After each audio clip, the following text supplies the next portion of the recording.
सुबह सुबह व्हाट्सएप और ट्विटर खोलते ही एक ही चीज ट्रेंड कर रही थी कि क्या वर्ल्ड वॉर 3 शुरू हो गया है। और दूसरी तरफ ब्रेकिंग न्यूज ये थी कि डोनाल्ड ट्रंप फिर से क्रेडिट मांग रहे हैं, जैसे उन्होंने ही मिसाइलें दाग रखी हो। इजराइल जहां पर यह कह रहा है कि हम डिफेंड कर रहे हैं, तो ईरान का कहना है कि हम बदला ले रहे हैं। वहीं पर साइड में खड़े होकर के ट्रंप का कहना है कि आई टोल्ड यू सो।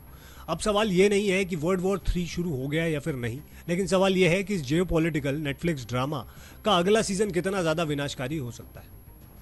देखिए, इजराइल का जो ऑपरेशन राइजिंग लायन है वो हमला था या फिर बचाव, इसके बारे में अगर हम चर्चा करें तो इजराइल ने तकरीबन 240 प्लस एयर स्ट्राइक ईरान की भूमि पर कर दिए, जिसमें नतैंज और फ्रोडो न्यूक्लियर साइट्स को सीधा निशाना बनाया गया। ये वो जगह है जहां पर ईरान अपना यूरेनियम इनरिच कर रहा था और कई साइंटिस्ट, टॉप मिलिट्री कमांडर्स भी मारे गए। बैलिस्टिक मिसाइल प्रोग्राम भी तबाह कर दिया गया। लेकिन ये सब शुरू कैसे होता है? 1979 से पहले तो ये दोनों ही देश बहुत अच्छे दोस्त हुआ करते थे, तेल की डील किया करते थे, साथ ही साथ इंटेलिजेंस शेयरिंग भी किया करते थे।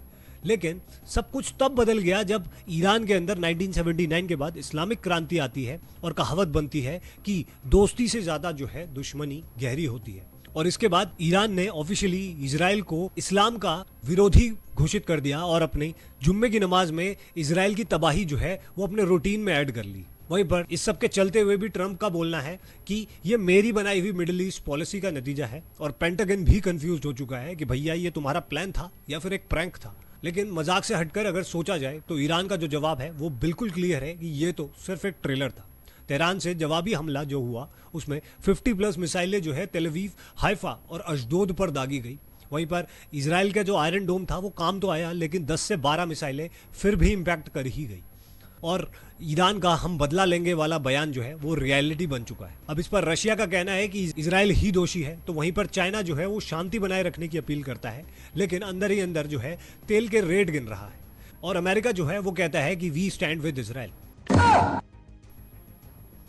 ये पुरानी वाली स्क्रिप्ट नहीं पढ़ दी इसने। देखिए, डोनाल्ड ट्रंप जो है अमेरिका के जो फ्रीलांस हीरो हैं, उनका कहना है कि ये सब मुझसे अच्छा कोई भी नहीं संभाल सकता। और उसके बाद वही ट्रंप जो है वो कहते हैं कि मिडिल ईस्ट में शांति बनाने की हमने बहुत कोशिश की थी। मतलब कि डोनाल्ड ट्रंप की diplomacy is equal to Twitter plus tension plus TV time. Trump तो वैसे भी हर संस्था के गॉडफादर बनना चाहते हैं, चाहे वो नाटो हो या फिर नाचोज हो, जैसे कि सुलेमानी की हत्या का आदेश और फिर खुद को नोबेल प्राइज का हकदार बोलना। लेकिन सवाल यह उठता है कि इंडिया को इससे कोई सरदर्दी है या फिर नहीं, और क्या इंडिया ऐसी पोजीशन में है कि इस युद्ध का कोई भी इम्पैक्ट जो है वो इंडिया के ऊपर पड़ेगा? तो हाँ, बिल्कुल इंडिया को यहाँ पर टेंशन लेने की जरूरत है, क्योंकि भारत का जो तेल है वो 85% जो है वो फॉरेन कंट्रीज से आता है, उसमें से 60% जो है वो मिडिल ईस्ट से आता है। तेल की कीमतें जो है वो $120 पर बैरल तक जाने की आशंका है।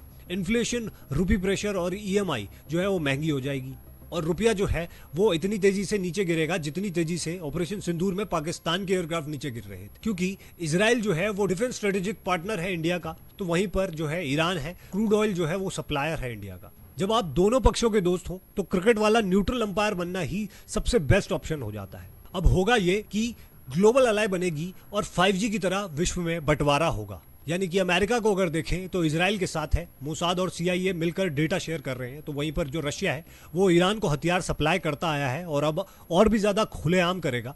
चाइना जो है वो ईरान का बिजनेस पार्टनर है और अमेरिका को काउंटर करने में व्यस्त है, अमेरिका की डाउनफॉल देखना चाहता है। तो वहीं पर जो टर्की है वो मुस्लिम वर्ल्ड में हीरो बनने में कहीं ना कहीं बिजी है। अगर कुछ इंस्टीट्यूशन और कुछ संस्थाओं की बात करें तो कुछ ऐसी संस्थाएं हैं जो इस पे काम करने पे लगी है, जैसे कि IAEA, international atomic energy agency, तो वो यही जो है ये परमाणु कार्यक्रम पे निगरानी रखते हैं। तो वहीं पर UNSC है, यूनाइटेड नेशन सिक्योरिटी काउंसिल, वो बैठक तो कर रहा है लेकिन नतीजे की कोई गारंटी नहीं है। OPEC, organization of petroleum exporting countries, तेल का खेल जो है वो यहीं से शुरू होता है। और ब्रिक्स यानी कि ब्राजील, रशिया, इंडिया, चाइना और साउथ अफ्रीका अब वॉइस ऑफ ग्लोबल साउथ बनता जा रहा है। लेकिन अगर हम बात करें ईरान और इजराइल की लव स्टोरी की, जो कि अचानक से जो है हेट स्टोरी में बदल गई, तो 1950 से लेकर 1970 तक इजराइल और ईरान अच्छे दोस्त हुआ करते थे। मोसाद और सवाक जो है वो साथ मिलकर के काम करते थे। 1979 में ईरान के अंदर जो है इस्लामिक क्रांति आती है और उसके बाद ईरान बोलता है कि जियोनिज्म इज टेररिज्म।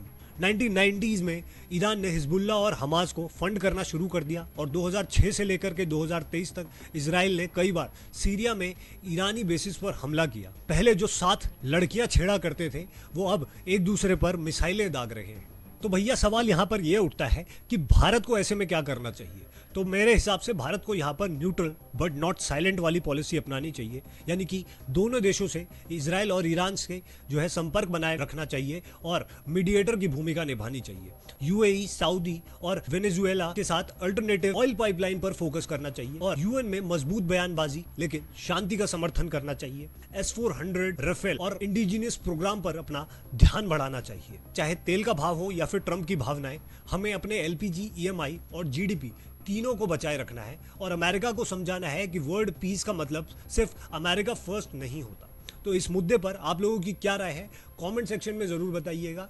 नमस्कार, जय हिंद, जय भारत।